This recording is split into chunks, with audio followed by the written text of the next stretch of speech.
Assalomu alaykum. Bugungi videoda sizlarga Ruminiyada mavsumiy ishlar haqida to'liq va aniq ma'lumot beraman. Qaysi sohalarda ish bor? Qaysi firmalar chet eldan ishchi oladi?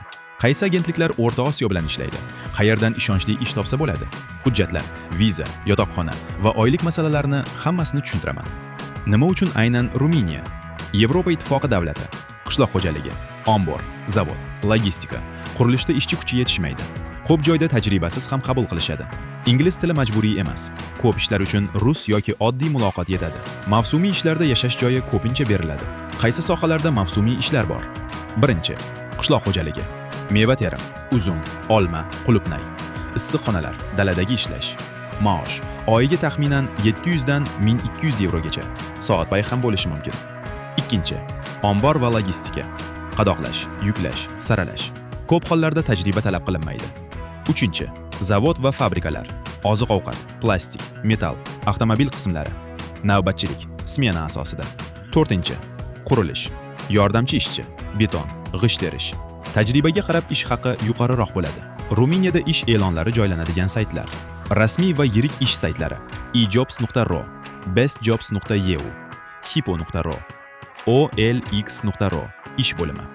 LinkedIn, Romania Jobs, Indeed Romania, mavsumiy va qishloq xo'jaligi ishlari, agrojob.ro, joburiagricol.ro, davlatga yaqin manbalar, ANOFM, Ruminiya mehnat agentligi sayti, Yevropa ish portali, EURES, EU rasmiy ish tarmog'i.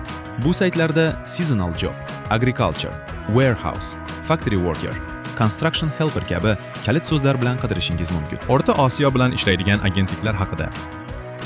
Agentliklar odatda quyidagi yo'llar bilan ishlaydi. Ish beruvchi bilan shartnoma tuzadi. Hujjatlarni tayyorlashda yordam beradi. Viza uchun taklifnoma, work permit rasmiylashtiradi. Ogohlantirish, oldindan katta pul talab qiladiganlar. Shartnoma ko'rsatmaydiganlar. Manzili, rasmiy sayti bo'lmaganlar xavfli. Ishonchli agentlik belgilar. Rasmiy shartnoma. Ruminiya firmasi nomi ochiq ko'rsatiladi. Ish joyi, oylik, yashash joyi aniq yozilgan.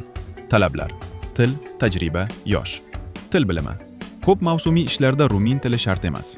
Ingliz yoki rus tilida oddiy tushunish yetarli. Tajriba. Qishloq xo'jaligi, ombor ishlarida ko'pincha talab qilinmaydi. Qurilish va zavodlarda afzal. Yosh. Asosan 18 dan 50 yoshgacha oralig'i. Viza va hujjatlar.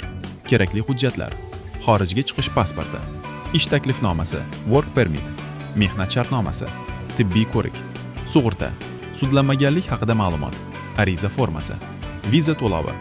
Odatda 800 dan 120 yevrogacha atrofida. Elchixona orqali. Agentlik xizmat haqi alohida bo'lishi mumkin. Viza muddati odatda 3 dan 12 oyga ishchi vizasi. Yotoqxona va yashash sharoiti. Yashash joyi. Ko'p ish beruvchilar bepul yoki arzon yotoqxona beradi. 2 kishilikdan 4 kishilik xonalaricha. Oshxona, internet, yuvinish joylari mavjud. Ovqat. Ba'zi joylarda bepul, ba'zida ishchi o'zi ta'minlaydi. Oylik va ish sharoiti. Oylik. Qishloq xo'jaligi 700 dan 1000 yevrogacha. Ombor/zavod 900 dan 1300 yevrogacha. Qurilish 1000 dan 1600 yevrogacha yevro. Ish vaqti 8 dan 10 soatgacha. Haftasiga 5 dan 6 kungacha. Ortiqcha soatlar uchun qo'shimcha haq. Hech qachon tekshirilmagan agentlikka pul bermang. Har doim shartnoma, ish joyi nomi va viza turini tekshiring. Agar xohlasangiz, men sizlar uchun ishonchli saytlar va e'lonlarni muntazam tekshirib, videolar qilib boraman. Video yoqqan bo'lsa like, obuna tugmasini bosib qo'ying. Sizdan pul ketmaydi va boshqalar ham ko'rish uchun yordam bergan bo'lasiz. Mana 10 ming odam ko'radigan bo'lsa, shundan 9 mingtasi obuna bo'lmasdan kuzatmoqda. Obuna bo'lmagan bo'lsangiz, video ostidagi obuna like tugmasini bosib qo'ying. Rahmat.